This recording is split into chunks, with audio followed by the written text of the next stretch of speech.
This episode is sponsored by New Calm, and as many of you know, I only bring sponsors onto this show whose products I truly swear by. Now, we are an overworked and underslept population, especially those of us that wear uniform for a living. And trying to reclaim some of the lost rest and recovery is imperative. Now, the application of this product is as simple as putting on headphones and a sleep mask. As you listen to music on each of the programs, there is neuroacoustic software beneath that is tapping into the actual frequencies of your brain, whether to upregulate your nervous system or downregulate. Now, for most of us that come off shift, we are A, exhausted, and B, do not want to bring what we've had to see and do back home to our loved ones.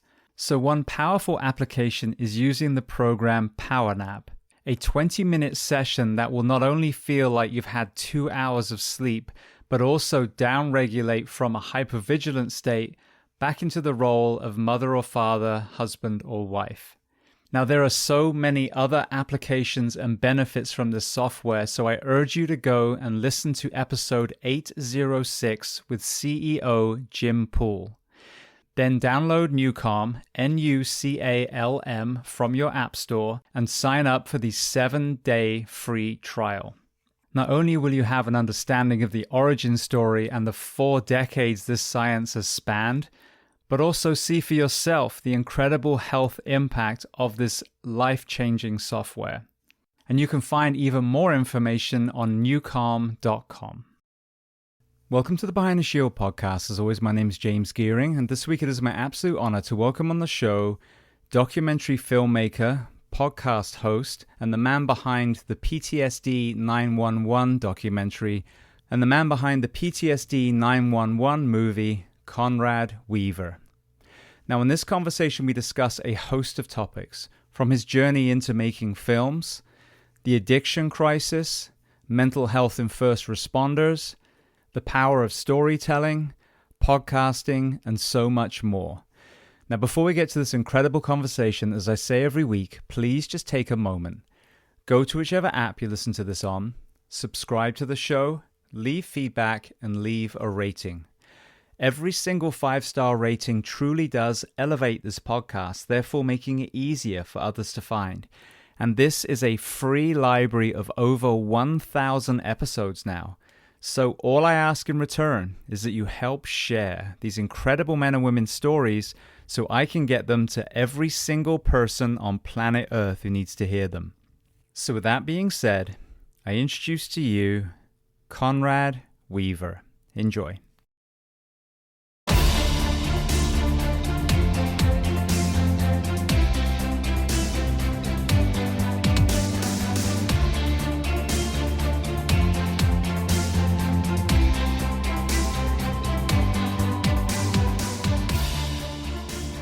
Well, Conrad, I want to start by saying thank you so much for taking the time and coming on the Behind the Shield podcast today.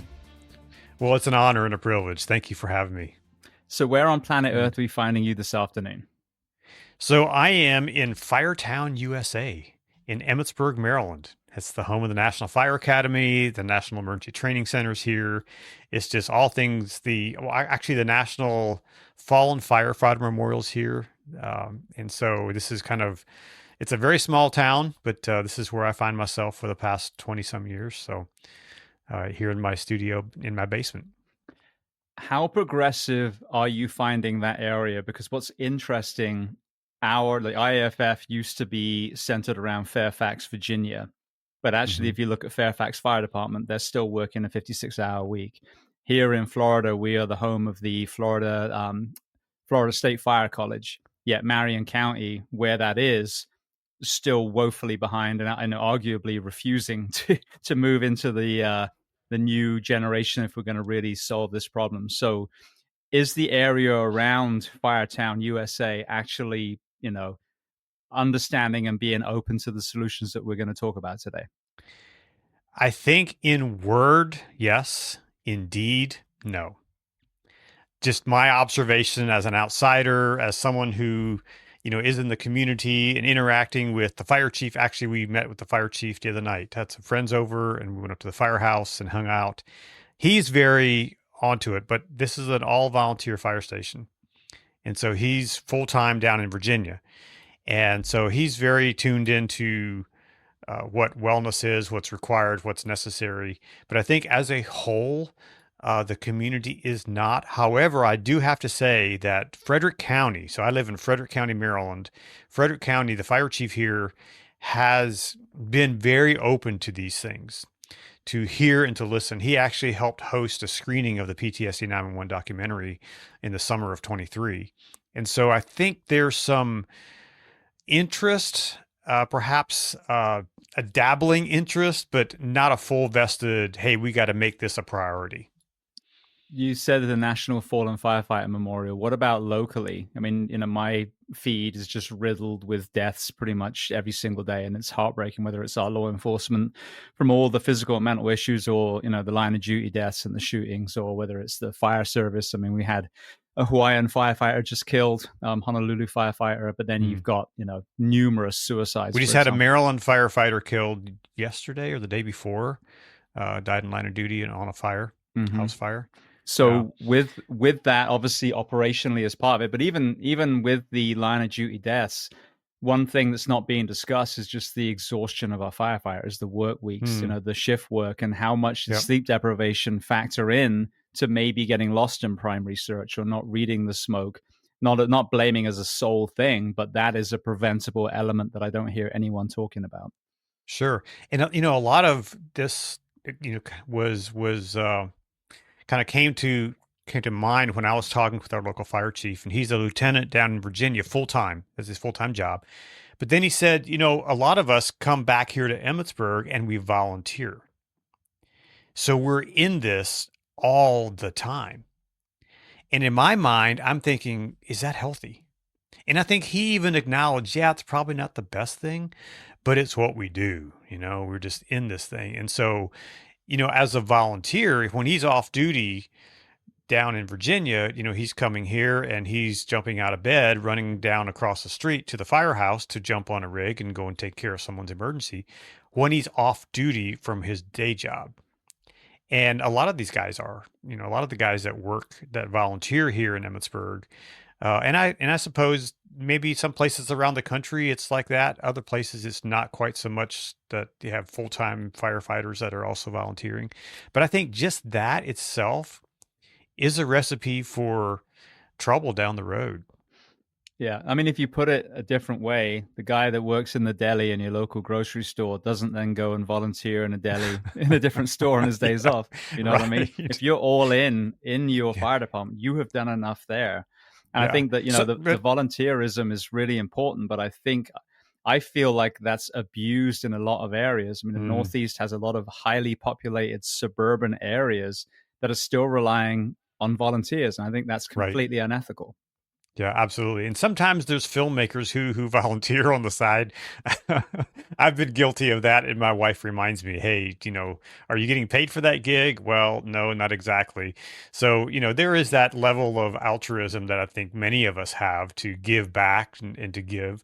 But I think it can be taken too far, where it becomes an obsession. It could even become something that you hear the noises in your ears and you just want to put that aside. And so you're just going to go work. Yeah. And that's exactly it. One of the least discussed unhealthy coping mechanisms that I've realized is busyness. And so we have a term, the overtime whore.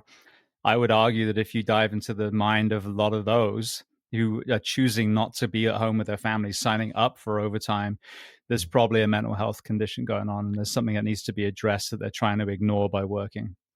Yeah, absolutely. So many people that I've talked to now since the film came out and the podcast have talked about that. Have talked about just, working the overtime. Well, even in the film, Officer Desiree Palmer, she said, I just worked all the overtime I could, so I didn't have to think. And that is really a symptom of a deeper issue going on in someone's life. Absolutely. Well, we're going to, do the timeline and get to the film. But while we're talking about Desiree, when I was watching it, she was someone I was really worried about, just as an observer. You see how bright-eyed and youthful she looked when she was young, and even some of the clips, I don't know how you filmed it with her being in uniform, but towards the end, she just looked even physically broken down, like her skin, everything. How is she doing now? She is making progress. It's a good thing. She has really worked hard at, and well, she's now helping others. She's now reaching out and getting others into help, and while at the same time, working on her own mental health, working on her own physical challenges that she has. Part of her big story was that we didn't really dive into was just the injury, the physical injuries that she had, and so she's had 11 surgeries on her wrist, and so that really was a big issue with her because she isn't able to use her weapon because of that injury. And so, but she's finally found a surgeon that knew what he was doing, because the first 8 or 9 didn't know what they were doing. And it was terrible. And so she is making progress.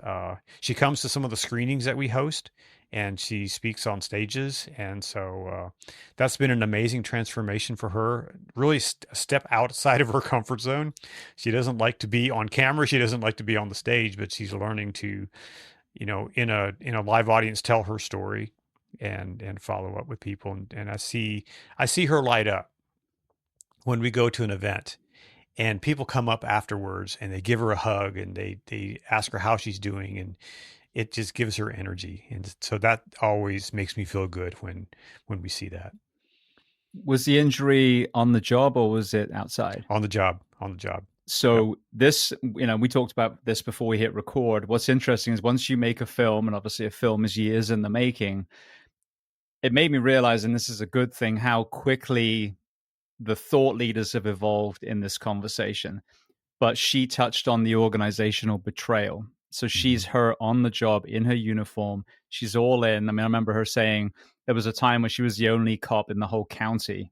And that's just terrifying in itself. It shows a broken system if you got one cop. But, that it was kind of like back the blue. But when she got hurt, when she had this mental health, crisis, now she's on the outside. And this is a reoccurring theme over and over again. Another elephant in the room in this conversation is, if they were a good recruit, when you hired them and they met all the benchmarks and they proved themselves in probation or whatever it was, and then you turn your back on them, it's one thing being separated from the tribe, but having the tribe literally turn their back on to ostracize you, that is so, so detrimental to our first responders and military and other uniform professions. Yeah. And I don't understand how people can do that. When you invested sometimes hundreds of thousands of dollars in someone to get them to be the best that they can be, to take care of your community, and then you turn your back on them. I don't understand that. I mean, I'm an empath and I care deeply for people. And so I don't understand how someone can just kick someone to the curb. Yeah, maybe they messed up. Okay. We all messed up, right? And maybe they were, a challenge to leadership. But sometimes leadership needs to be challenged, right? And so when those things happen to an individual and they're kicked to the curb, I couldn't imagine if someone in my world, in my family, if they would say, "Oh, you messed up once, you're out, you go," that'd be devastating. And so when you invested so much time and energy into a job to be the best, and tell you, and I have to say in Desiree's case, so the footage where she's in uniform, that you see her working in uniform, was actually from a previous documentary that I produced where she was a part of that. So it was called Heroin's Grip, which was a story about the opioid crisis. And what I did, and we got permission to film with her because she was a family member. Her sister is still an active heroin user. And so she had empathy for people in addiction. And so we followed her, and I spent hours with her in her patrol car going through the neighborhoods. And I'm telling you, when we pulled up to one of the roughest parts of town, the kids came running to greet her. It was amazing to see. She was that community police officer who cared deeply for her community. And I think sometimes even her empathy for those people caught in addiction was a problem with her fellow officers. Yeah. And so she had a lot of strikes against her with her teammates. this is what I've seen as an evolution as well. An awakening happen. I just finished my second book, and that is absolutely woven in the origin story of all the things that we've judged in the past: homelessness, addiction, sex work, Mm-hmm. gang membership. The first responder that spirals down, whatever it is. Mm-hmm. But that's the kindness and compassion that sent us into uniform in the first place. And this Sure. is what really, breaks my heart / angers me, is when you hear people talking about, oh, it's a waste of Narcan with these addicts, or let's just move these homeless to a different jurisdiction.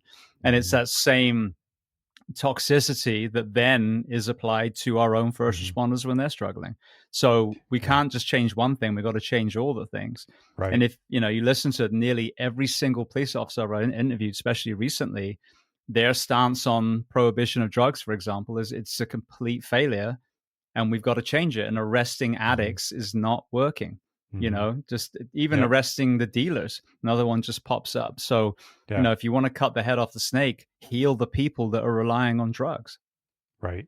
It was interesting. The one day I was riding with her, we pulled into one of the community parks, and in the shelter, there was this body laying there, and ended up being a young man, and his arms are all shot to hell, from heroin use or whatever else he was injecting into his system.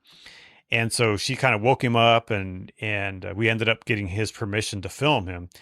And she was like, "Hey, are you okay? Are you, do you need help?" And we ended up going to McDonald's and getting him some breakfast, and brought it back to him. And 3 times that day we came back and checked on him. And she told me later, she said, he probably had dope on him. Well, actually, let me back up. The first time we met him, she made a phone call. She picked up her phone, her personal cell phone, called a friend, arranged for this guy to go to in-house treatment the next day. And then we followed up with him, several times that day. She said, yeah, he probably had dope on him, but giving him a set of handcuffs isn't going to help his situation. Well, I have to say that the next day he went to treatment. And as far as I know, he has been sober ever since, and doing amazing things. In fact, she keeps in touch with him and his girlfriend. And it was just an amazing journey. Just, one officer really caring and doing the thing that many officers don't do, is actually, caring for the individual and seeing past their mess, seeing past their crime, so to speak, and seeing the human being.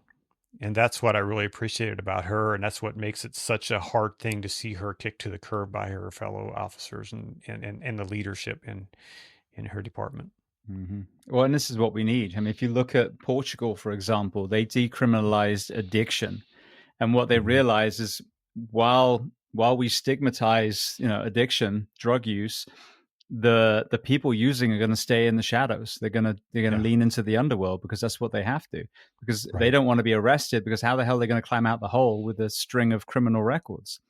So what Portugal did is like, well, we're going to take that money that we used to use on that American model, just, the war on drugs, this is your brain, and we're going to apply it instead. And this is what was different about anything that's been tried in the US.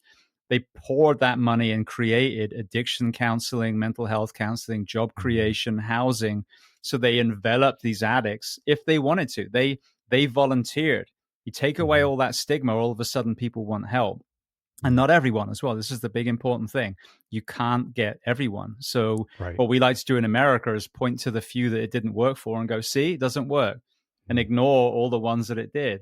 So this is, I think it makes perfect sense. And if you really want, the evidence, then look at it the other way.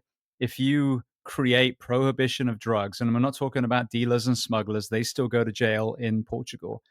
But if you do that model, then you create what you see in America now: streets riddled with gangs, the prostitution, the homelessness, and even arguably the violence in our schools, because other countries don't have that. Portugal doesn't have that. Switzerland doesn't have that.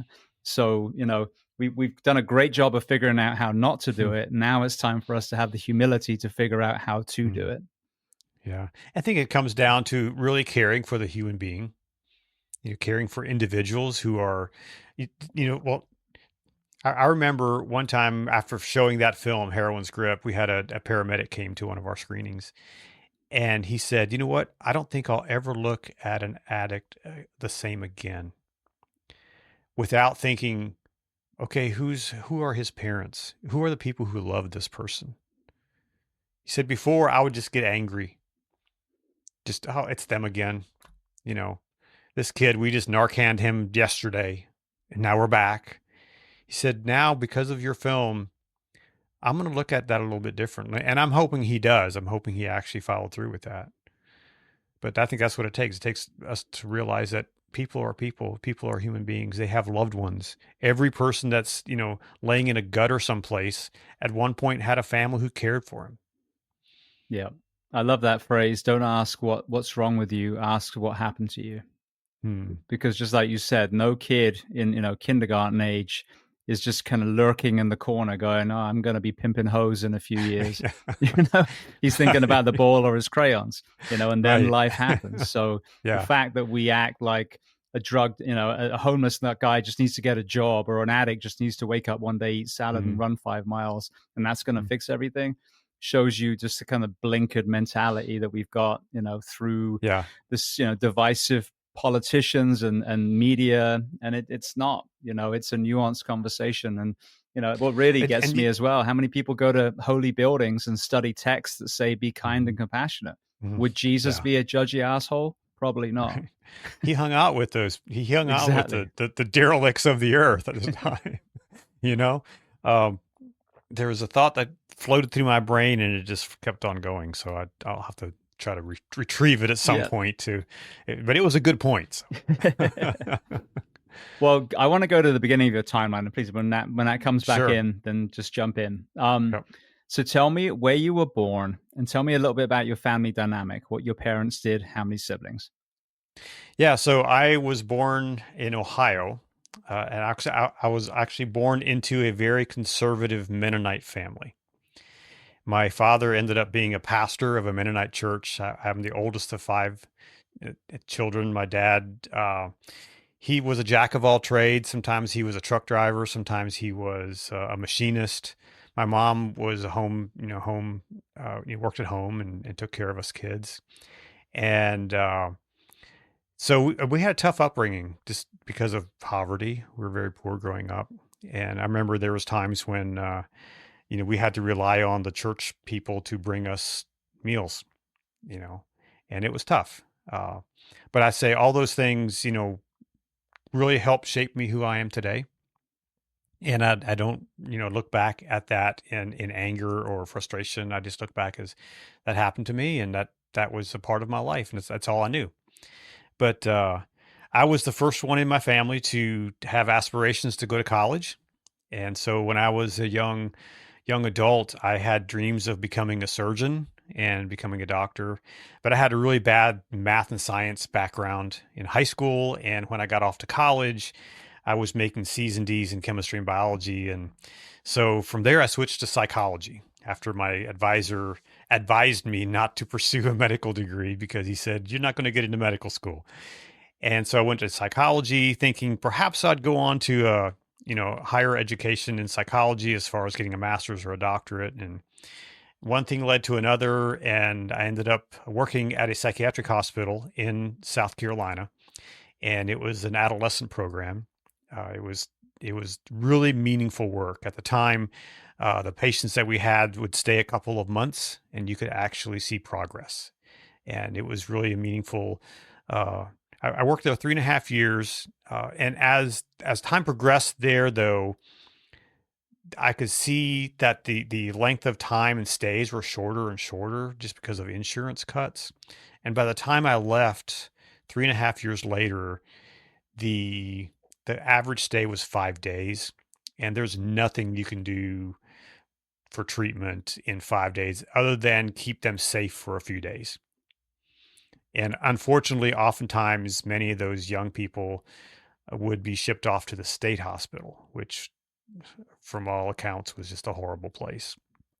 And so, but that kind of gave me that kind of insight into the human psyche, just seeing the backgrounds of these kids come from. All of them came from trauma. Every single one of them came from trauma. And ironically, at the time, I was attending this church. I'm a person of faith. I'm open about that.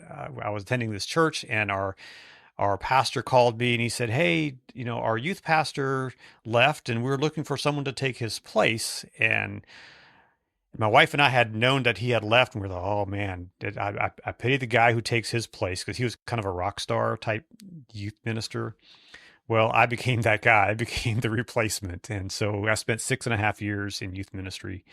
Um, and then got a job in Colorado in publishing, and helped launch a big youth ministry website for a publishing company.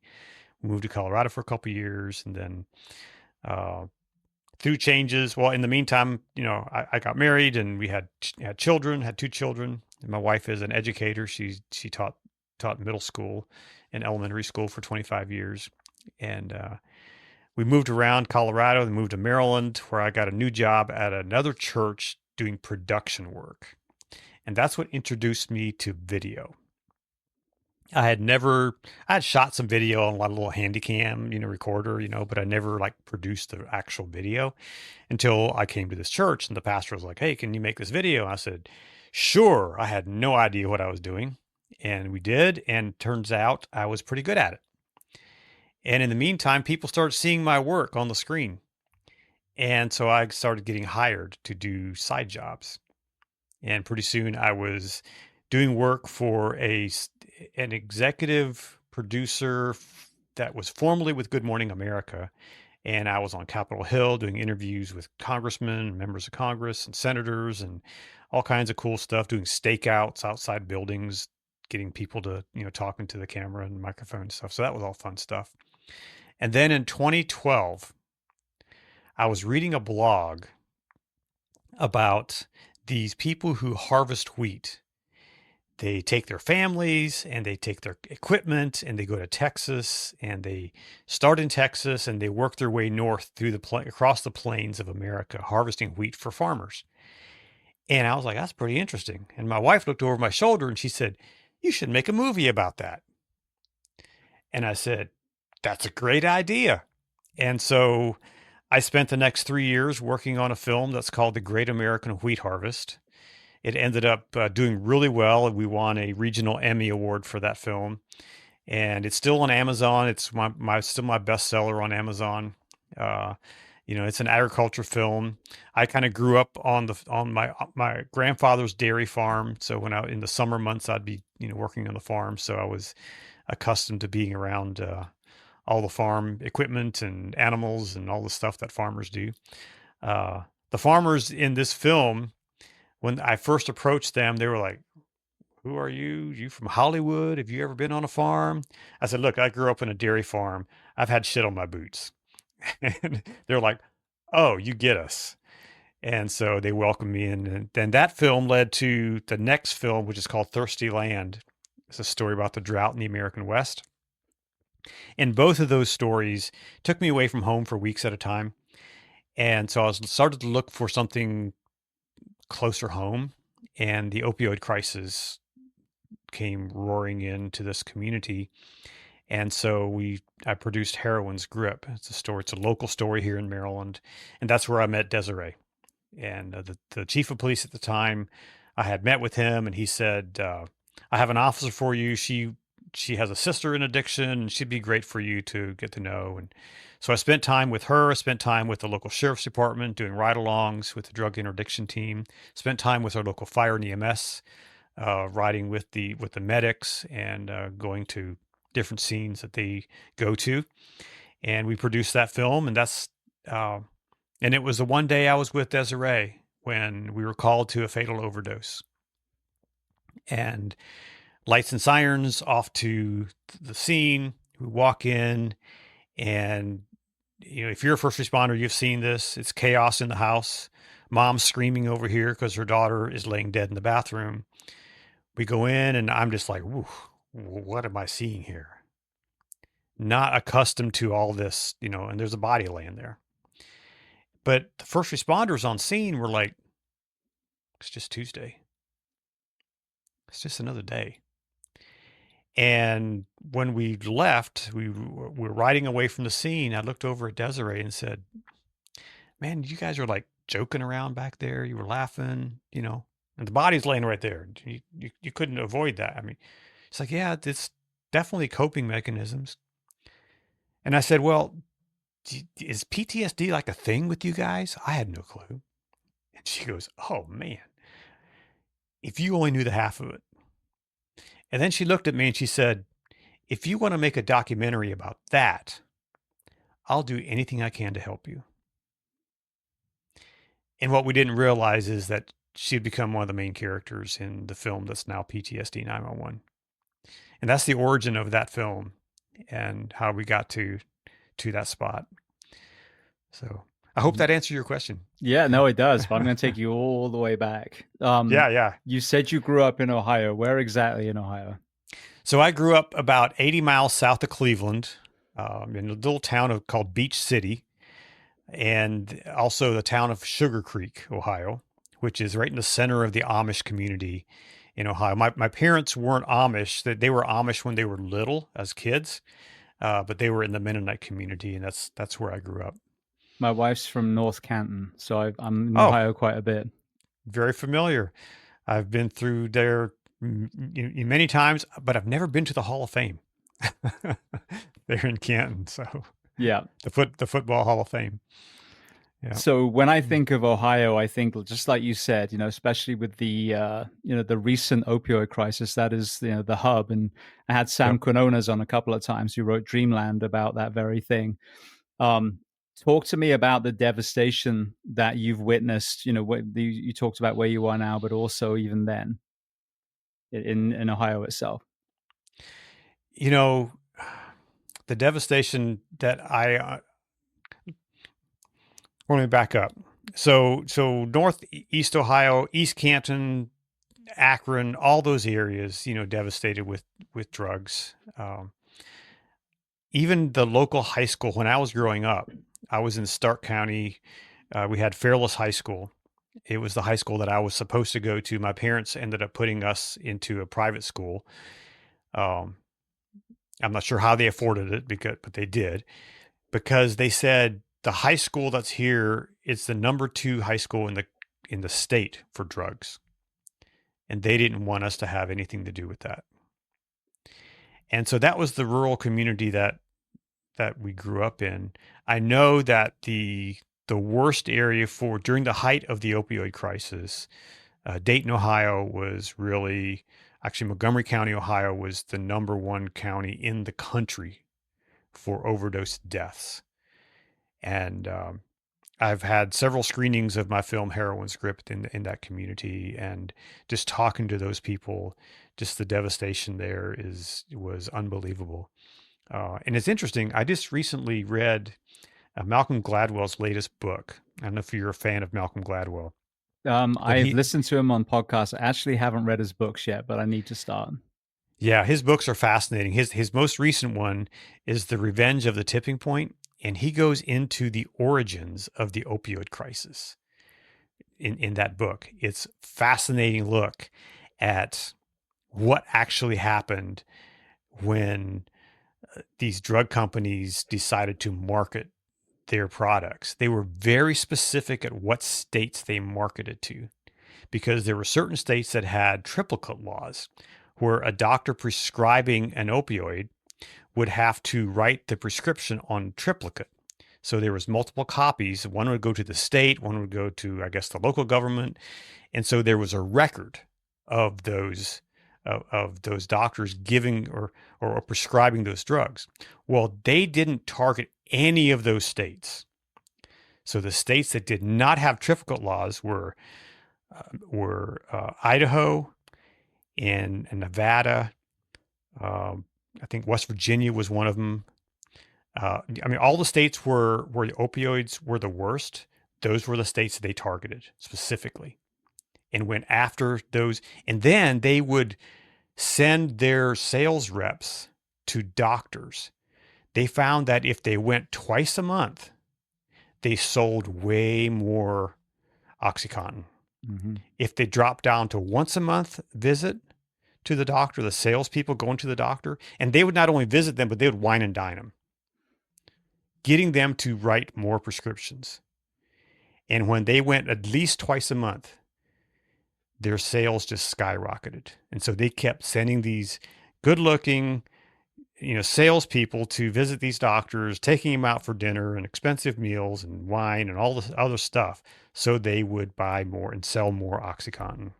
And that's really what fueled this whole thing with overdoses it's just a fascinating look. So I highly recommend Malcolm Gladwell. There's a lot of nitty gritty in that book that some people will gloss over, but that chapter specifically is really, really fascinating. Did you ever watch the series Dope Sick? Michael Keaton was in it. I have seen some of it. I know one of the people that was in that film, in that series. What's his name? He used to be in Chicago. Is Jason? No, I forget. He lives in LA now, but yeah, he's a friend of mine. Okay, yeah, the Netflix made one with Matthew Broderick that was okay, but Dope Sick was such a powerful look because they took all the layers. They took, the closing of jobs and the poverty that was existing, and then the predatory nature, and then the lies, and then the FDA people who now work for Purdue, and they just told the story so well. And then the doctor who was an altruistic, old-fashioned GP that was just trying to help his community, and then believed these people, and then got addicted himself, and then there's a recovery story at the end. But if anyone has not seen Dope Sick, you need to watch Dope Sick. It is one of the best pieces of television I've watched in a long time. Yeah, I've not seen the whole series, but I have seen pieces of it. Yeah, incredible. Well, then going to another interesting thing, the adolescent psych element. You touched on, they all had trauma. Let's expand a little bit more. You've got this, this giggling kindergarten that all they care about is a ball and a crayon. What are things that were happening to these children that ended up creating these mental health issues that they were institutionalized for? So one of the stories that sticks out to me primarily was this young boy. He was 12 years old. He had come to us. Now, we were in South Carolina. He had come to us from California, where now get this, he was probably 10 when this happened initially. His mother had divorced his dad, and then she started seeing this other guy who would come to their little league games. This guy was a predator. He married this boy's mom just to have access to the boy, and then kidnapped him, takes him to California, where he dresses him as a girl, and he lives in a commune. And so there was a nationwide manhunt for this boy and this man. They found him, arrested the dad. We got the boy. It was so sad. He was with us for probably, I think, around 2 months. And he spent a lot of time in, this is a psychiatric hospital, locked ward. We had what we call the quiet room, where it wasn't a padded room. It was very hard walls, but we would, if they were out of control, we'd put him, and he basically lived in the quiet room for his entire time there. He was such an angry little boy. And I'll never forget the day he left. We all did kind of a, closure with him and spent time. And he looked at me and he said, "Thank you. Thank you for putting me in the quiet room." He said, I needed that. You probably felt safe there. That's what's so tragic. Safe. Right. Yeah. And it was just, and I often wonder what happened to him, and it's just sad. We had other children, heavily involved in drugs. We had one young boy, I think he was 16, had come in. He was high on acid when he came in. And his dad was a high-powered attorney who always bailed him out. Every time he did something stupid, dad would bail him out. And he went off to a drug treatment center, and a month later came back, and we did not recognize him. And he came back just to say thank you. And that was one of the good ones that, come back. And I mean, 99% of them don't come back to say thank you, but he did, and that really meant something.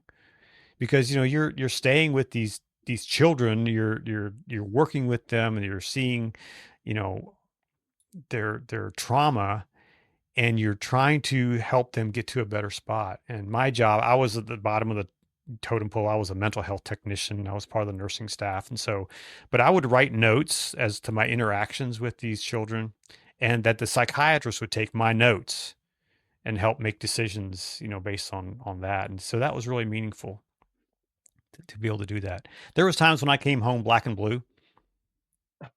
We had one 16-year-old girl. She came out of family therapy one day, was just pissed, and just wanted to come in and make a phone call. We said, well, it's probably not a good time to make a phone call right now. And she thought it was. And it took 12 of us to take her to the ground. And then she bit a nurse on her breast, drew blood. We ended up giving her 5 milligrams of Navane and taking her back to the quiet room. And I came home that night black and blue. It was rough. Yeah. I had But an issue when my son was in middle school. He had been going through some, just some challenges himself emotionally. His mother and I were divorced. She was with another person. They were very turbulent, their relationship, and there was numerous times he'd call me and say, "Daddy, can you come get me?" They wouldn't even realize that he was gone. He'd be knocking on the door saying, "I'm leaving," and he'd just come on then, just go. And again, not blaming an individual thing, but that was the environment that he was in at the time. He was getting counseling at school, and I'm driving home from the station, and usually he calls me and lets me know he's on the bus. And I didn't get a call, so I'm like, okay, well, let me call him. I call him, and the principal of the school at the time answers and said, "Oh yeah, he's had an emotional breakdown, and we'll let you know what we're gonna do." And then kind of hung up, and I'm like, "What the fuck is this?" Mm. So anyway, I waited and waited, never got a phone call. Called again, and then basically was told that he was now on a 72-hour hold at the local psych facility. So I go Mhm. there, furious and trying to work out what's happened. All he did was cry at his desk. He was having, Mm. intrusive thoughts, but Mhm. as I know now through the people that evaluated him, age appropriate intrusive thoughts. The kid had been mean to him. He was just, thinking, not acting, just thinking. Mhm. Um, and they disregarded all protocol. The protocol is to reach out to the mental health facility. They send someone to evaluate. The entire thing is for down regulation.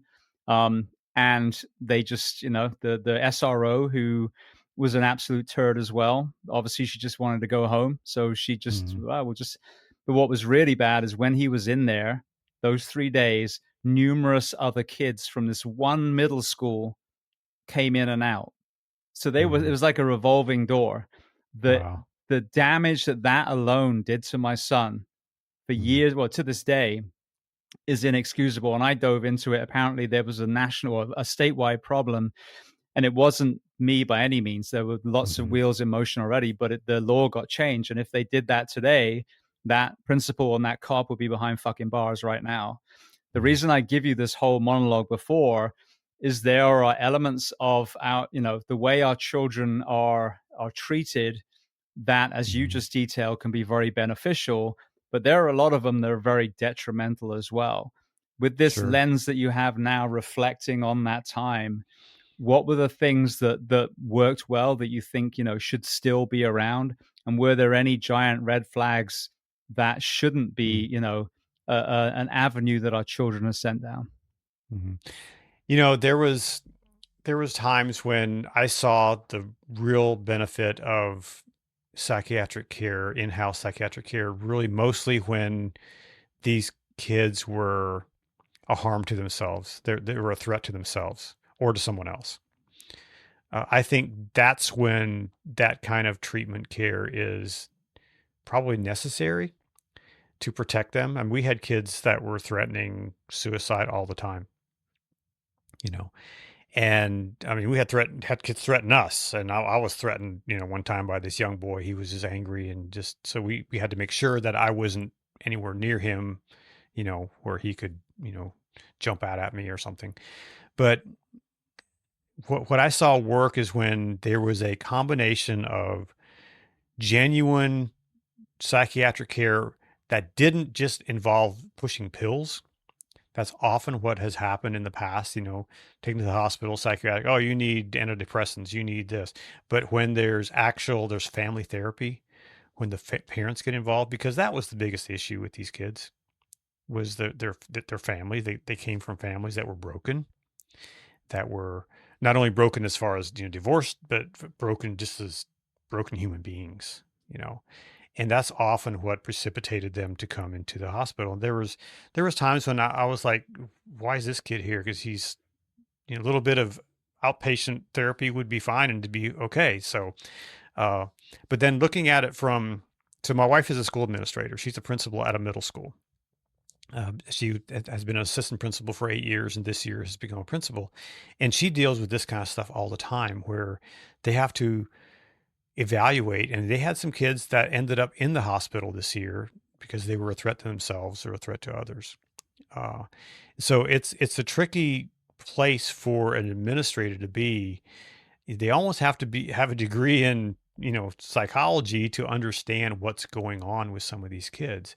And that's why they have a counselor there, they have nurses there in the school that can help evaluate. And so it's a tricky situation, uh, to keep that person safe, but then also to keep your school safe and a safe environment so that people, kids can learn. And yeah, I think the biggest thing for me is looking at those types of situations, and are they a threat to themselves? Are they a serious threat? That's when, even working with the PTSD 911 film, I've learned that you have to ask the direct question.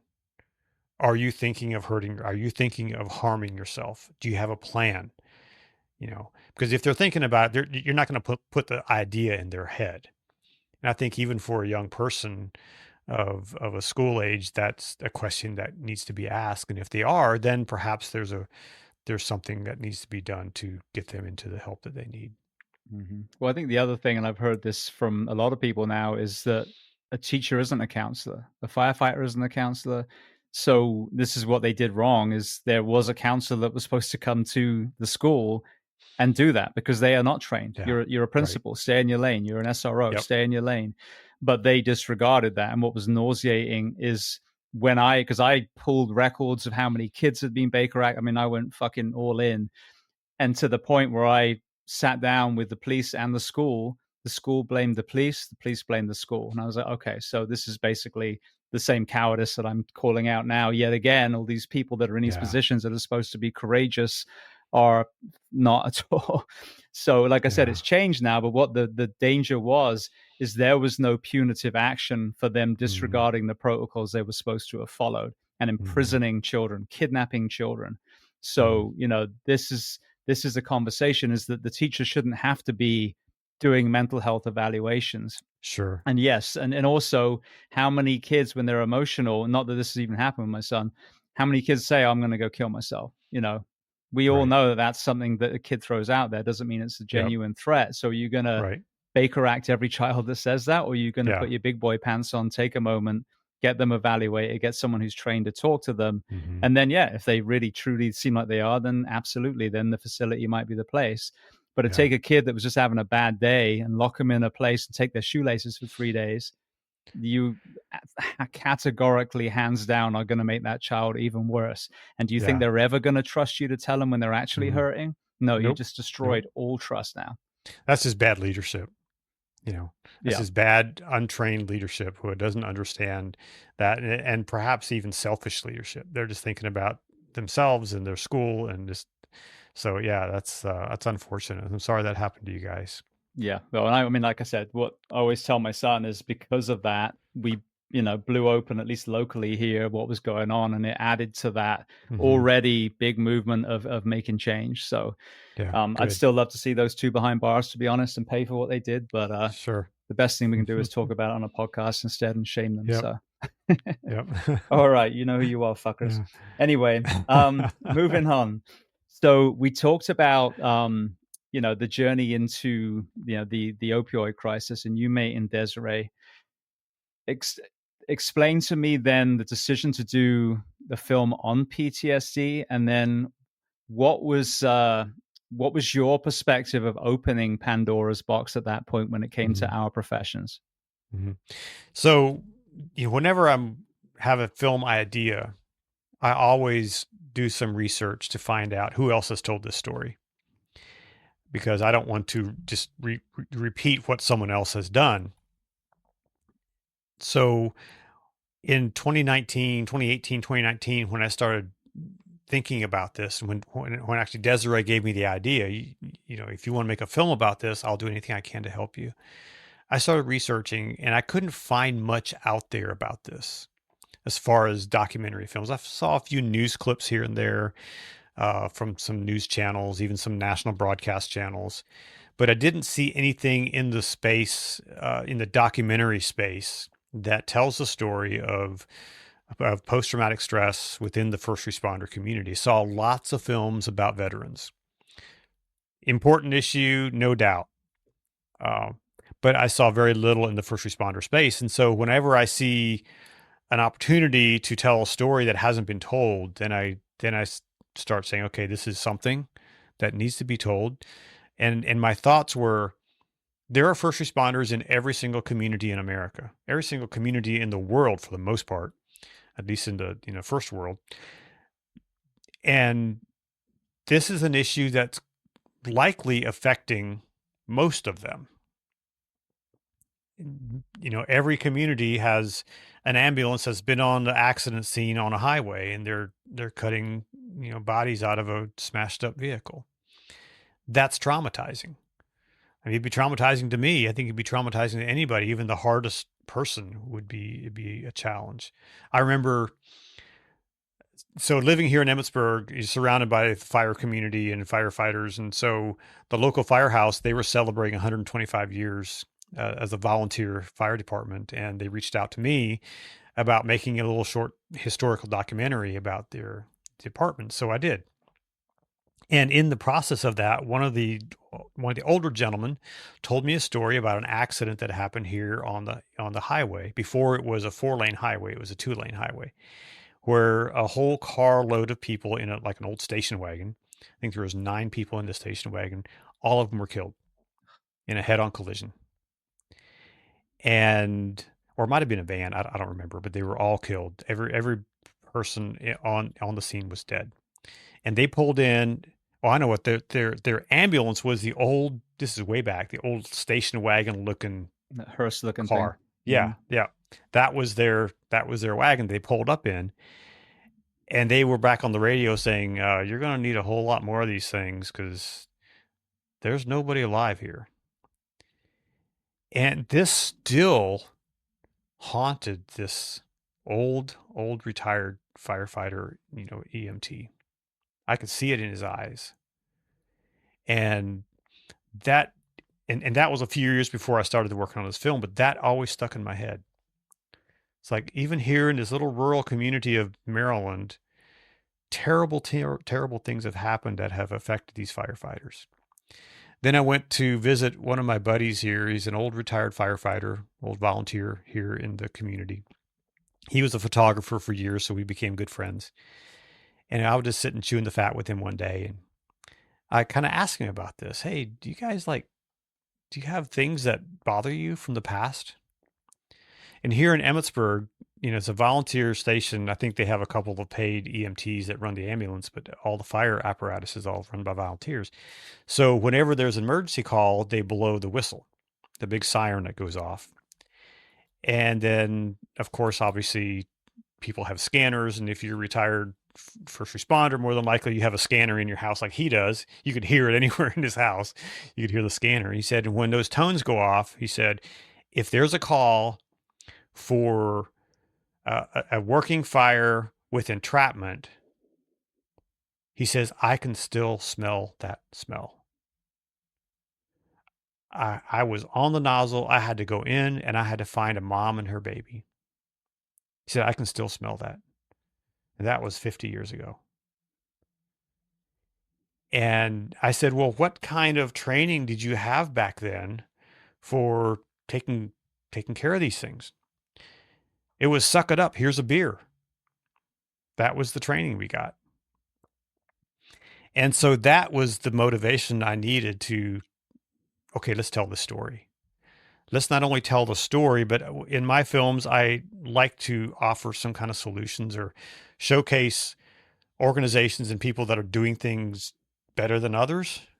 And so that's kind of what really I like to do that. And so, this film has that's the path I took to tell the story, to bring these stories to light, and to then say, hey, this can be better.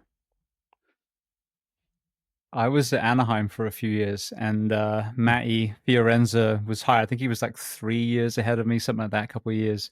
Talk to me about how you met Matty, because obviously he's one of the main people in the film that you follow. Sure.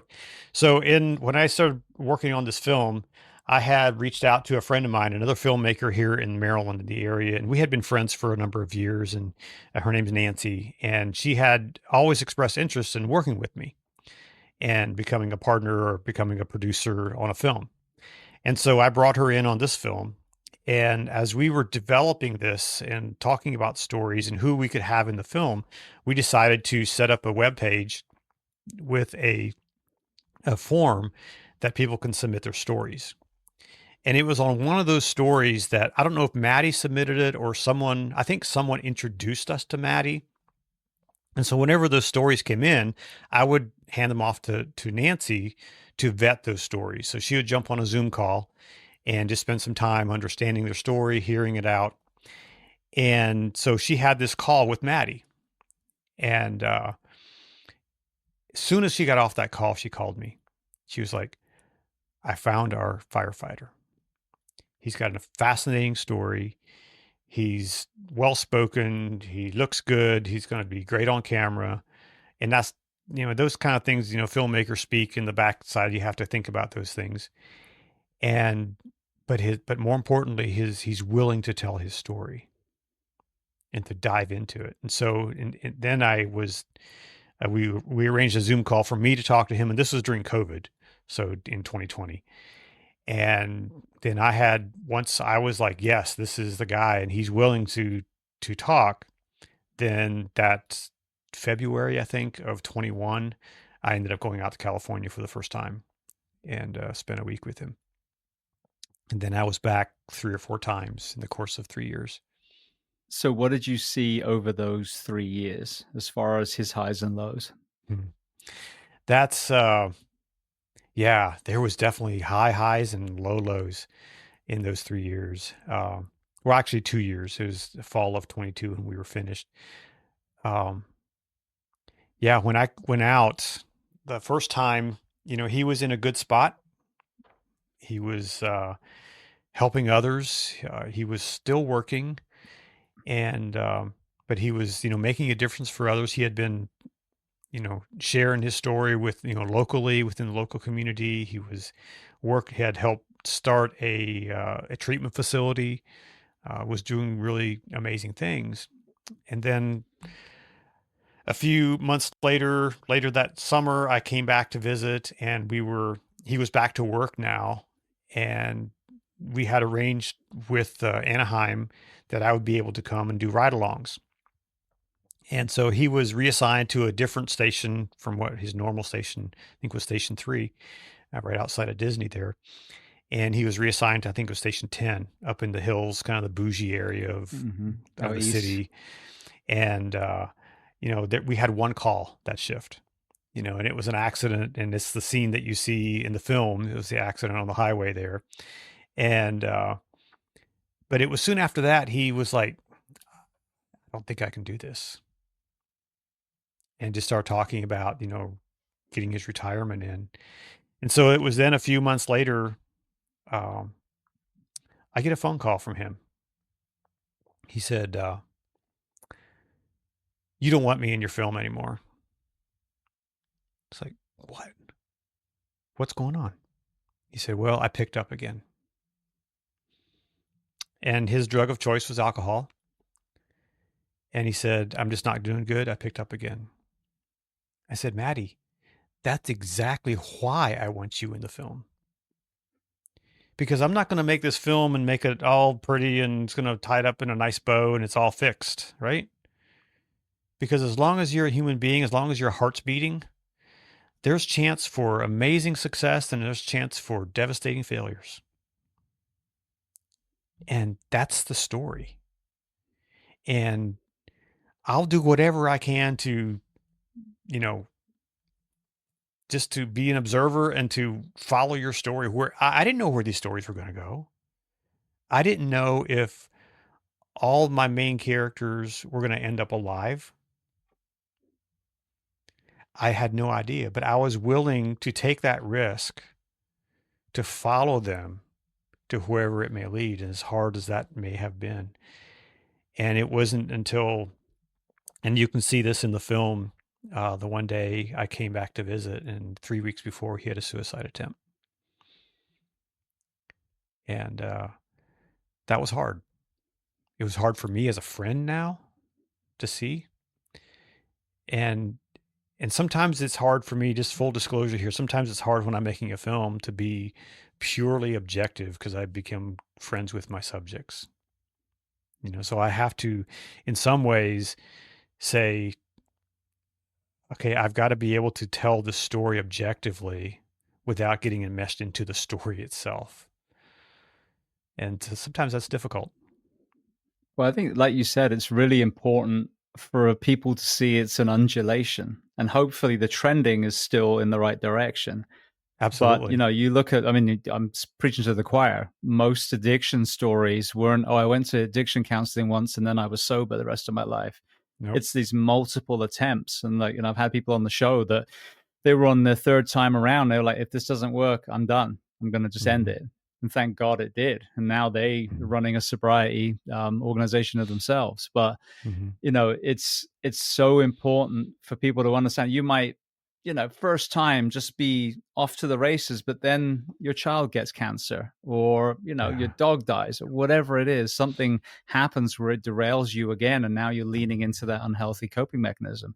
Yeah. But I think this is why, and we were talking before we hit record, we now in this 2025 lenses, this is evolving so quickly, which is beautiful to see. And I think it's because there were a lot of great people putting information out there, but most of us were blind to it. Now that hope of, post-traumatic growth, that hope of healing, but understanding that, you might be black and blue from falling off the freaking cart so many times, but that's okay. You just, as long as people on the cart reach out and they pull you back up, there doesn't need to be any guilt and shame that you fell off. Eventually it will stick. It will stick for almost all of us. But, if we have this kind of, look down on those shame about, well, they, do you hear about so-and-so? They went to the Center for Excellence and now they're drinking again. All right, well then what next? Is it psychedelics? Is it, Save a Warrior? Is it, where else can we try? Because obviously there's a reason why that didn't connect. Are they drowning in financial debt? Can we do something there? Are their hormones low? Is that why they're struggling? There's so many other elements that, we can address. So it's important that it isn't a Chicago Fire episode where, oh, I'm struggling. Oh, hey, here's one session of counseling. All right, now I'm going to go start a nonprofit. Right. Yeah. And that's the thing that I've learned, working on these two films kind of back to back, is that the struggle, it's a lifelong struggle. If you're caught in addiction, you're going to deal with that probably the rest of your life. There's going to be days when it's going to be a lot easier than others. And I had one guy tell me one time, he said, you know what, I'm never going to knock someone down or laugh at them or chide them for going back to rehab, because this may be the one time that it clicks. You know, you fall off, you get back into it. Now you're picking yourself back up. You go, and I saw that happening in my previous film. Had a young guy that had been using heroin for 10 years. He had been just in and out. In fact, during the very first time we interviewed him, he was high. He had just at the time he was snorting heroin, and and he tells me this later. And in the process of the 2 years we worked on that film, he was in and out of treatment centers 2 or 3 times. And finally, as far as I know, for the past 4 or 5 years now, he has been sober, has kids. I think he just had his third daughter now, and is doing amazing things. So it's if there's if your heart's beating, there is still hope. There is hope for recovery. There's hope for wellness. There's hope for the future if your heart is beating. And I have to tell this story. So when I was working on that previous films, I was invited to go attend an AA meeting down in Washington D.C. I had never been. Never been to AA or NA or any of those kinds of meetings. And this was a group that has been meeting continuously for 30 years. And I walked into this place, a total stranger. I was amazed. There was black and white and straight and gay and just every kind of socioeconomic level you could think of. I mean, it's Washington, D.C., so you have some very wealthy people, some very poor people, you have street people. It was the whole gamut of the population. I saw and felt so much love in that room where they loved on each other, they challenged each other, but they loved on each other. They celebrated the wins. They encouraged those that were struggling. And the love that I experienced there, I had never felt. And I have to say this, as a person of faith growing up in the church, I have never seen that or felt that in church at this mostly secular AA meeting. It was amazing. And so anyone that is struggling with any kind of addiction, find yourself a good group of people to hang out with and to support you. And I know that's what Maddie is doing. He's been doing that. And as far as I know, he's still going to his meeting every day, every morning at 7 o'clock. I went with him one time and just to be there and to hang out and to listen. Obviously we couldn't film. That would have been weird. And not permitted by the organization, but it was just an amazing experience for me as someone who, thank God, never struggled with addiction in that way. But someone and being able to be in the room and observe, it was really special for me, and I cherish those moments. I actually got to go one time with someone who was, that was their meeting and was invited. And I agree completely. It was exactly the same. And then when I was there was a veteran, there was a first responder, and then in just conversations with the coffee after, got to kind of, go back and forth and hear some stories and impart some, some information that hopefully might have helped further. But yeah, I mean, I witnessed the same thing. It was, there was no rank, class, anything. It was just a group of people trying to support each other, which I think the rest of the nation could learn from. Yeah, and we're all broken. And that's the thing that I really appreciated about these folks. They were all in the same place. They're all realize that they're broken. And if we're truly honest, we all are in some way. We're broken because we're human beings. And if we can learn to admit that and acknowledge that, I think there can be tremendous healing in places where that brokenness perhaps has been stigmatized. I can think there can be tremendous healing, and there's a future when we acknowledge our brokenness. Yes, I'm broken. Yes, you're broken. But you know what? In spite of that, I'm going to love you. I'm going to care for you, and I'm going to pick you up when you get beat down. And I think that's what, people like Desiree need for the people that were in her agency, her department, to say, okay, she's broken. Let's help her up. That's what we Absolutely. need. We need leaders that can step up and say, yeah, my guys, my gals, they're broken. They're messed up, but we're going to do everything in our power to help them up. Because that's what a decent human being should do. Well, that's a good segue to something I was just talking to Matty with about. He's actually working on a peer support team at these wildfires in California at the moment. Wow. But I asked him after you retired, because he was on shift, obviously, when he went back to work, how much did sleeping help? And Mm, he said, and I quote, it was everything. And I think mm, this is why, and I was on your show a few weeks ago, this is mhm, why this also needs to be front and center. You can't tell someone to lean into their spirituality or their mindfulness or journal if you're destroying them with 56 80-hour work weeks.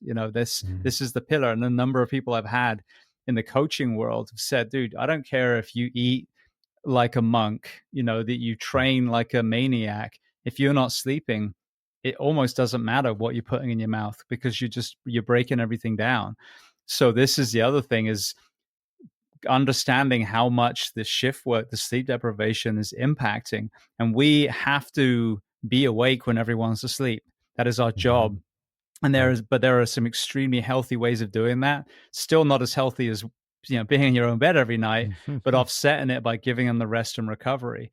But until we address this, what I call herd of elephants in the room, which is the complete abuse of our first responders, and they're obviously the trickle down on their relationships and even the health of their offspring, then we're missing a huge part. But this is the one that needs courage, because you can bring in someone and do a mm, little talk on their mental health, or you can put an EAP on the pin board. But to actually go to your city and council and say, look, we have to invest this money in our people, which, by the way, will save them a shitload of money anyway. But at the mhm, front, you have to invest it so that the Matties and the Desirees of the world can do what they're paid to do, but have the rest and recovery for that wrist injury to heal properly, for that mental injury to heal properly. That mhm, is another, absolutely essential element of this conversation. mm. Absolutely. And I was talking with a local police officer in the sheriff's department a few years ago, and he was working shift work, and he told me that there was times when literally has to pull over and take a nap when he's working the overnight shift, because he said, I'm afraid I won't get home. And then when he's on nights one week and evenings the next week and days the following week, he said, I never sleep. Even when I'm working days, I don't sleep because my schedule's all messed up. And it's a terrible way to go. And I'm very concerned about many people in the first responder community who don't have the sleep, because these are the people that are responding to our emergencies. These are the people that show up when there's a shooting going on. These are the people who come to situations where where perhaps deadly force is required, especially in law enforcement. And what are they going to do? Are they in the right mental state to take care of this perhaps without deadly force, or are they going to make bad decisions? And I think that's some of the things that have shown up on the evening news. I can't say that it's directly because they didn't sleep, but I think that plays a role in making bad decisions. Yeah. Well, I mean, we had that fire truck versus train here in Florida a couple of weeks Right. ago. And, again, I'm not casting blame, judgment. I don't know. I don't know what they're responding Hmm. to. I think everything's been sealed now. But I know that we don't normally do that, that would be Mm. extremely ill advised for a first responder. I mean, I can't even think of a situation where it would be worth the risk.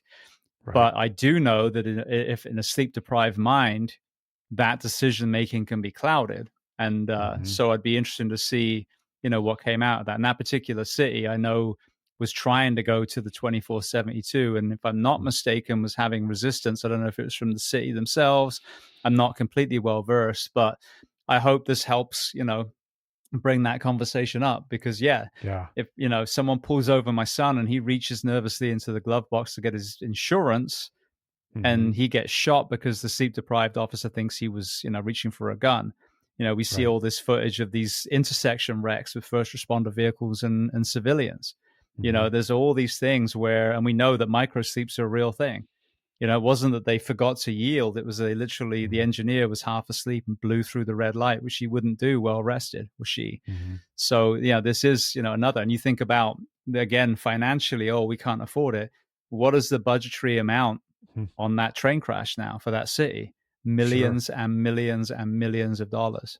So Yeah. it's a false economy. And it's obviously, you reap what you sow. Now we're in a first responder crisis where no one wants to do our job anymore. Right. So we have to turn the ship around, or genuinely, some cities and counties won't have EMS, fire, or police anymore. It's that Yeah. simple. And I'm worried what's going to happen to those firefighters on the front lines out in California that Yep. have been on the line for 48 hours or more. And some of them have been, and there's going to be repercussions for that. Mm-hmm. Aside from all the other stuff that's going on, all the political mess that's going on out there, The there's going to be lasers that start repercussions. in the fires and all that. Yeah. Yeah. It's really a tough place for first responders to be. And my hat's off to first responders. I couldn't do the job. And I respect anyone willing to go into the first responder community and to do a good job. And I always encourage them, number one, take care of you. Because you know what? More than likely, the department won't. That's not going to be their focus. They want performance. They want you to do your job. So you're responsible to take care of you. Do whatever you have to do, whether it's, plan your meals, whether, plan your workout, get all that stuff in to take care of you. Go see a therapist. If you become a police officer, if you become a firefighter or a 911 dispatcher, sign up for therapy. Just start there. You find someone who's comparable, who works with first responders, who understands the first responder culture, and just go see it there. I've seen a therapist, and it's just helpful just to off-gas things. And I have a therapist who's a former cop, and it's just fun to sit down and talk with him. And when something's bothering me, I just share it, and there's nothing wrong with that. And so I encourage anyone who's going into the first responder space to go find therapy. There's no shame in that. 100%. And like I've been shouting this from the rooftops, also ask yourself, why do you not deserve to work 40 hours a week, or 42 in this case? Why is the barista okay to tap out at 40, but you are 56 and then you get a phone call and now you're 80? Like, seriously, why do you not deserve to go home to your family? And no one's been able to answer that in 8 years. So in that case, take that courage that you have, that sends you into fires, that sends you off the side of a building on a rope, and apply it to fighting for your own health and your family's health. Yeah, and that's absolutely. what I want to see in 2025, moral courage. Absolutely. I mean, it takes a lot of courage to jump into a rig and go after one of them fires out there in Malibu or wherever. It takes a lot of courage. It takes a lot of chutzpah.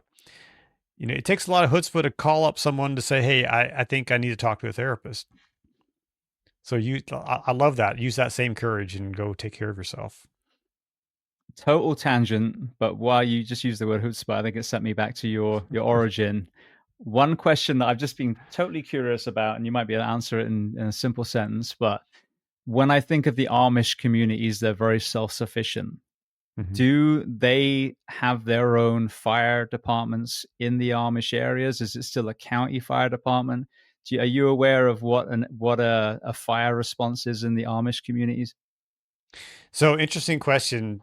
In the Amish community, they're actually also a part of the broader community there, and so in some of the more heavy Amish communities, a lot of the volunteer stations are manned by Amish people. In fact, I was at IACP, not IACP, the firefighting leadership thing. The IAFF? It is in Indianapolis, the big the big FDIC. They got FDIC. There you go. Yeah, FDIC. I was at FDIC, and here comes some Amish guys. It's like, whoa, here's Amish guys at FDIC. It was really cool to see. So in certain communities, it kind of depends on what brand of Amish you are or how strict your church is, whether they let you do that. But yeah, there are Amish firefighters that who volunteer in their communities because they know that there's not many other people there that can do this. And so they volunteer for those kind of, I don't think there's any paid, Amish firefighters. I mean, there may be, but that's not a typical Amish path for for a job. Mm-hmm. And what about, So, again, just while we're on the Amish subject, when I think about the Amish people, I'm getting, like micro lenses of certain things that I can recall. In my mind, they're a healthier community versus, the kind of corporate Main Street America where, as we know in statistics, we are 70% overweight or obese now. mhm. When you think back, were they a healthier community? Because I think of a lot, less reliance in technology, a lot more working with their hands, and I would assume probably more whole food as well. Yes and no. They do a lot. They are very self-sufficient in that they grow their own food. They're not relying on the stuff in the box, coming out of the grocery store. But on the other hand, you go into an Amish community and you go into an Amish bake sale, you're going to see a lot of overweight ladies. There's a lot of overweight people in the Amish community. And I think there's where, and because they're around this and they're around comfort food every day, they make comfort food every single day. And so they're not really keened into, a healthier diet. I know even in my own family, my aunts and uncles, there's a numbers of them who are, could lose a few pounds. And so that's something that I've really been aware of, just, to work hard to stay fit, to eat better. I certainly eat better than I did now, than I did when I was a kid. I eat a lot less of the, more carb rich, comfort food. Uh, but that's really what's in the Amish community, is those carb heavy, steak and potatoes and all those things that kind of help. And of course, then the pastries. I mean, my goodness, Amish bread and donuts and cinnamon rolls. I'm a and my wife, gives me a hard time all the time because I love a good donut. I love a good cinnamon roll, and I have to really tamper that down when I'm out and about. So, Brilliant. um, Yeah. It's an unusual tangent, but there's a couple of burning questions that we wanted to ask. And normally you don't have people that are connected to the yeah, Amish population. yep, All right. Well, then circling around to one more kind of area that you talk about the film, and we'll go to some closing questions. You have, and forgive me, I forget her name. You have a dispatcher on there as well, and that's Nicole. another, kind of the redheaded stepchild of EMS. But Yep. when you listen to them, and I had Beth Bowersox on, who was the dispatcher, one of the dispatchers for the Paradise Fire, the wildfire that Hmm. killed, I Yeah. think it was like 80 something people. 80, I think 85 people. Yeah. Yeah, yeah. Hmm. So, and she was literally listening to people begging, for someone to come help, and then obviously Mm. then they get burned over. So she had obviously her mental health struggles. But when I think about the dispatchers as a whole, firstly, we just touched on, obesity, like the ill health of a lot of our dispatchers. Hmm. But they start work, probably in the dark. They leave in the dark all day. They're in Hmm. the dark. They're getting these high acuity calls. But unlike a firefighter where we get to pull hose or, pick up heavy equipment, there's a physical offload as well. They don't have that. And then they don't really get closure for a lot of these calls either. Whereas if I drop Hmm. off someone at the hospital as a medic, I can ask the doctors the next call I go, which would probably be an hour after the last one, hey, how did that guy do or that lady do? So talk to me about that, again, that Pandora's box, what you Hmm. discovered about that particular role. Yeah, when I was first working on developing this film, that wasn't on my radar. The 911 community was nowhere on my radar until I had a conversation with our local president of our local fire company. And he said, "Well, have you thought about 911?" I was like, "Well, no, tell me about that." He said, "Well, I'm a dispatcher in my day job. We hear it, we imagine it, we don't get closure. It's a problem." And so that really brought me to, oh yeah, we got to include 911 in this thing. So I started in research on that. And as they we kind of put the word out on the street that, hey, we're looking for someone in the 911 community to be a part of this film. And a friend of mine in Kansas City reached out, and she's a leader in the 911 community out there. And she reached out and she said, "Hey, I think we have someone for you." And her name's Nicole. And so I did what I always do. I sent it off to Nancy. Nancy, here's Nicole's number. Give her a call. Have a Zoom meeting with her. And again, when Nancy got off the phone, she said, "This girl is amazing," and she was. I got to meet her. I've got to go up to Boston. She had been a part of the Boston Marathon bombing event, had been involved in some other police involved shootings that she managed the calls, and very interesting story. And then we got connected to some of the leaders. In fact, the leading researcher in 911 trauma is Dr. Michelle Lilly out of the Northern Illinois University, I believe that's where she's at. But she has some of the original studies on the impact of trauma on 911 dispatchers, and so we got connected with her, did an interview with her, and then from there we got kind of connected to other people in the 911 community who are leaders, and just discovered that this is a major problem. Just like you said, they sit in the dark, they sit, which is a big issue. And fortunately now a lot of the console companies are making these desks that are stand-up desks. You can push a button and it comes up, which is really good. But they often then, they have a call that is perhaps, a typical call. There's, a heart patient is feeling has chest pains. So they dispatch the ambulance. Next call can be, the neighbor's dog's barking too much and they have to go take care of that. And then there's a call for, there's a guy with a gun. So that kind of brings it up a little bit. And they get off that call to dispatch it, and they don't even get a break before the next phone rings, especially in the busier centers. And so there's not a chance to decompress after a traumatic call. And that just happens unless you have a good boss who recognizes, hey, I think you need to step back take a break after that traumatic call, because these dispatch centers, especially the larger ones, they all kind of listen into each other's calls, especially if they hear something traumatic happening. They can tap that line and they can listen into, John over here who's taking the traumatic call. They can listen in. And if the boss is a good boss, they can go over and say, hey, John, take a break. Go out, catch a breath, take your time. But oftentimes, maybe they're short staffed and they can't take a break. And so it just, again,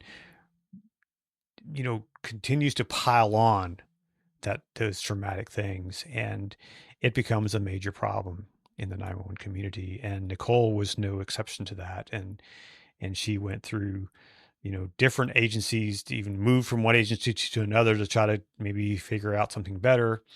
Even then, kind of left 911 for a time, went to dispatch cement trucks. She was dreadfully bored dispatching concrete trucks. Guys getting lost, onto the, she had to kind of figure out where they were. And she was like, no, I got to go back to 911. And then that ended up causing additional trauma to her. And after she came to our premiere in Texas, was doing amazing, still struggling with some things. And then she told me a few months later that she's going to move back to Maine, and which she did. She was in South Dakota at the time. And she moved back to Maine in May of 23. In May of 23. And in August of 23, she took her own life.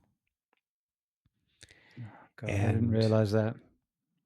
It was absolutely a devastating situation. Here she is in my film, telling her story, hopeful, helping others. And that was a hard call to get.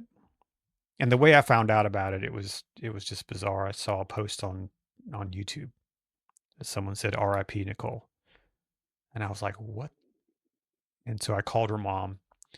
I called Nicole because that's the only number I had. I sent her a text and I said, hey, just checking on you, making sure you're good. And her mom called me and gave me the news. And that was in August of 23. And then I was asked to come up and speak at her memorial service up in Maine.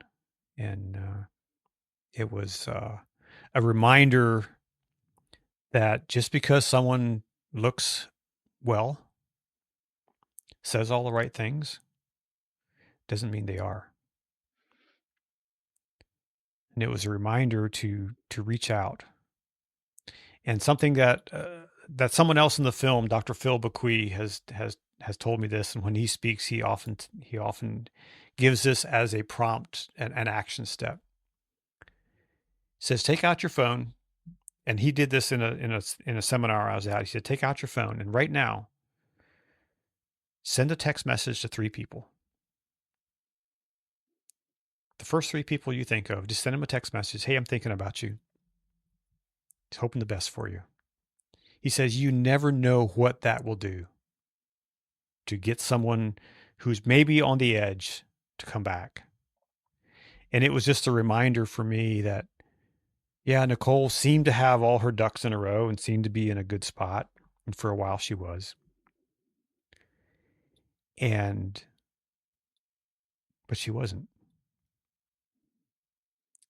And now the amazing thing, her family loves the fact that she was part of this film. They support it 100%. In fact, they hosted a screening in her hometown in her honor. That was a little tough. We actually had Maddie come out and Desiree came up with me. We all were there together. We actually stayed with her family and just had a fantastic time together. Just in talking about Nicole and just remembering her sense of humor. She was very funny and just had she had some words that she liked to use a lot. Sometimes 4-letter words, and had quite a colorful, quite a colorful language. And, but we just had a great time. But it was a week after her memorial service that we had a film screening in Pennsylvania. And I was like, how in the world do I talk about this? The last in the credits of the film, the last thing we see, she's doing great. So we ended up now changing that last and put it in memoriam as the final thing. And at the end of the film, and in the meantime, I had connected with this guy who hooked me up with a leading suicidologist. I didn't even know there was such a thing. And I talked to this guy. We talked about how to process this and how to tell this story in a public setting. And that was literally, I was outside the venue talking to this guy on the phone. We went in, shared the film. I talked about Nicole, and this guy comes up to me afterwards. He says, hey, I just want you to know that Nicole saved my life. I was like, please tell me. He's like, well, a few years ago, she was on a podcast and she told her story. And she told her story of how she reached out to get help. He said, I was in a very bad place, and it motivated me, inspired me to go get help. Now, I'm in a much better place today, and it's because of her. So even in her death, her story is still important. Her story is still alive. Her story is still impacting people's lives. And we're now using that just as a way of, hey, we have more motivation to help others, to prevent those kind of things happening. That's so tragic. There was another documentary, The Weight of Gold, which followed all these elite athletes, and it was talking about the same kind of thing: loss of purpose, loss of tribe. It was such a beautiful parallel to the first responders and the military professions. And there was, I think he was a wrestler who they had been following, and it was the same thing. Like in the duration of the filming, he took his own life. And then I just watched the documentary on Avicii, who's a EDM DJ. And it was, again, highs and lows, but it's now 8 years of these conversations, over 1,000 guests. I am in no way, shape, or form an expert in anything, but I've heard so many experts and so many life stories now that you start to look at it so forensically and realizing, and people use it's complicated as a way of kind of, refusing to do anything about it. It's dismissive, that term. Oh, it's complicated. It's nuanced, but once you identify all the pieces, like Jenga, you can start addressing them. You can start moving them around. And so, for example, in our profession, oh, Nicole, it was the Boston bombing. It was that officer involved shooting. But maybe I mean that was part of it. Those were some of the Jenga Mm-hmm. blocks. But what happened when you were young? Did you feel Mm-hmm. supported by your department, or like Desiree, did you feel betrayed? Were you Mm-hmm. taking psych meds? Were there side effects of those? I mean, there's so many parts. And what's encouraging is if we can have a conversation and really put all these pieces on the table, people can start looking through and going, oh, I didn't think about this bit or this bit or this bit. But if we're Yeah. just like, oh, it's what you've seen, then we're losing a lot of these people. I Yeah. mean, Avicii, you could see plain as day. Here was a young man who loved music, and the fame that came with it removed his Mm-hmm. autonomy. And I would argue Mm-hmm. as well, when the DJs play at night, there was Mm-hmm. probably a sleep deprivation element to that too, along Oh, with sure. ecstasy and whatever was Mm-hmm. being taken as well. But I think equally and oppositely, you have identifying these risk factors or these contributing factors. Now there's also this vast tapestry of healing, whether it's Mm-hmm. warrior retreats, whether it's equine or canine therapy, whether it's psychedelics, MDMA. I mean, there's so many things now. And I think this is the next step. This is the next chapter in the first responder mental health, especially, but just in mental health in general, is taking that 10,000-foot view of the holistic human being, not just focusing, well, you were at the Vegas shooting, that's why you must be struggling, but also saying there's more than just talk therapy and psych meds. There's all Mm-hmm. these things. And this EMDR might help you with the Boston bombing, but the therapeutic animal element might be what Mm-hmm. you need for the kind of death by 1,000 cuts, and then maybe the psychedelic therapy will help you find forgiveness for what your father did or whatever the things are. Mm-hmm. So it's exciting that we can look at this very diverse element of each of these. But that's where we need to push it. We kind of got Mm-hmm. stuck on smash the stigma. Well, smash the stigma doesn't get you anywhere other than Right. just stop people being a dick about people that are suffering. What we need Right. to do now is unpack how you are suffering and Mm-hmm. then get you excited and hopeful by saying you have your own cocktail, your own recipe Mm-hmm. of healing that will work for you. Let's start exploring that. Let's Mm-hmm. get you on that post-traumatic growth trail, so one day you'll be that person helping other people. Mm-hmm. I'm going to tease you with one thing, and you should look into this, and you should have this guy on your podcast. I don't know if you know the name Dan Jarvis, and if you're Doesn't familiar ring a with that bell. name. So he has a thing called the Trauma Resiliency Protocol, and it is, from everything that I've seen, it works hands down better than anything else that I've seen. I know because he used it on me.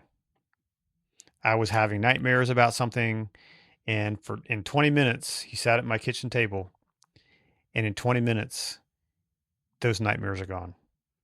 I've not had one since. And he right now is in the middle of a big study with several universities where they're testing this, and they're doing brain scans, and they're doing this protocol, then they're doing brain scans afterwards, and they're going to be releasing a white paper sometime later this year or into next year once the study's done. But it's amazing. So Trauma Resiliency Protocol, Dan Jarvis, I can connect you offline, and I think he'd be someone fascinating for you to have on your show to talk about what he's doing. Beautiful. Thank you. All right. Well, then, speaking of solutions, before we hit record, we talked about, I asked you about the potential of a second part of Mm-hmm. the PTSD 911 documentary, and you really explained that the podcast that you have now, First Responder Wellness Podcast, is kind of in place of a sequel where you're actually able Mm-hmm. to bring solutions to these problems now. So talk to me about that. You finished the film. You're doing some of the the releases Mm-hmm. in these different areas. What made you decide to do a podcast? Originally, we started the podcast, or I started the podcast as a way to get eyeballs on the film. I thought it was just another tool and it had a different name at the time while I was in production. And then once really production got going, I had to okay, I can't continue the podcast during production because it's a time suck, as you know. Mm-hmm. And then so once the film got done, I was like, you know what? I really need to resurrect this thing back, rebrand it, and launch it, and to get some of these people that are not only in the film, but other people that I've been connected to onto the show to talk about solutions. And so that's what I really feel that the podcast does is I bring experts to the mic. There's a lot of podcasts that, and I don't have anything against these, that bring first responders on and tell their story. Great. Awesome. So my show is not like that. My show is I bring experts on, and many are first responders or former first responders, but I really focus on what worked for you. What is the solution that worked for you to get you to a better place? And not only, physical health, mental health, spiritual health. We talk about financial health. I had a financial guy on here a couple of weeks ago. And so it's been amazing to see it grow. We're not there yet. I'm not at your numbers yet, James, but we're getting, we're heading in the right direction. And so we've got some amazing people coming up in the near future. Last week I had Lieutenant Colonel Dave Grossman on, which he's, well known, and he's always a fascinating guy to talk to and to hear. And he talks a lot about sleep. In fact, in a couple of weeks, I'm doing an interview with a guy. He just reached out on LinkedIn, former Special Forces guy that is all about sleep. And is it Rob? Yes. Yeah, Navy SEAL. Yep. I'm blanking on his last name. Sorry, Rob. I'm just hitting the brain fart. But yeah. Yeah. So he's going to be on the show. We're going to record an episode here in a couple of weeks. So looking forward to that. But yeah, the podcast is really there to kind of continue that conversation that the film does, and to bring more solutions to the table. We are doing gradually connecting with some of the people in the film and doing updates. I have an interview that if you remember in the film, there was a kind of a crusty old detective from Garland PD. He talks about his 6 years of, his life was a mess for 6 years. Yes. And so we recorded a podcast with him a couple of weeks ago. So we're going to bring an update for him. And I'm going to have Maddie back on the show sometime soon to kind of update us on what he's doing. And I'm trying to get Desiree on the show too, just to being able to talk about where she's at. And so that's been a fun part too. And we're launching this month, a monthly live series. So on the last Friday of every month, I'm doing a live podcast broadcast at 12 noon Eastern time. You have to sign up. It's going to be on Zoom, so it's going to be interactive. My first guest is Dr. Phil Bequee. And so he's going to be on this January 31st at 12 noon. And there's signups on our website. You just look for the live button and you can sign up, and people can join the conversation and have some interaction there with my guests. So we're trying that, and there might be a future live in-person conference coming up. We're exploring those options, and we'll see what all happens. Beautiful. So for people listening, we said it, I think, once, the First Responder Wellness Podcast. So where can they find that? It is anywhere you listen to podcasts: Apple, Spotify, all the typical podcast platforms, as well as on YouTube. The YouTube version comes out a few days after the audio version comes out. I'm trying that to see if we grow the audience there, because it's really two different audiences. But yeah, all the typical podcast platforms, just go and search First Responder Wellness Podcast and you will find it. I also want to encourage, if you are a first responder leader within your department and your agencies, perhaps your peer support leader, we have our film PTSD 911 is available as a toolkit for your agencies. We've had more than 130 agencies across the country have purchased the film and are using it for training within their departments. And so I encourage you to go ptsd911movie.com and you can find out more information there about that. And we're also planning events all over the country. We've got screenings coming up in various cities, and my goal is to hit 25 cities this year for screening events. So if you want to host us, go to the website and learn more about it. Brilliant. Well, I watched it on Amazon. I think it cost a whopping $3 to watch it. So for people that, want to just watch it right now, you've got Amazon. Where else is there as far as streaming? It's on Amazon, and for international sales, it's also on Vimeo, Vimeo. You can find it there. And, but that's the only kind of place all my films are on Amazon. All my other films are there. And so I kind of keep that as my platform of choice. However, I'm not sure when this is coming out, but January 22nd, the film airs for the first time on Maryland Public Television. So the film will be on MPT January 22nd, and it'll be available through their platform. It's an edited version because I had to cut it down to under an hour. But the MPT is going to host it for a year on their platforms as well. So I'm very excited about that public broadcast here locally. That's amazing. Well, Conrad, I want to say thank you so much. I mean, firstly, for some of the areas that we've talked about today, but also for being part of the solution in my community, whether it's the filmmaking or now the podcast. So I want to thank you so much for being so generous with your time and coming on the Behind the Shield podcast today. It's been an honor and a privilege. Thank you for having me, James. It's great to see you again, and I wish you the best.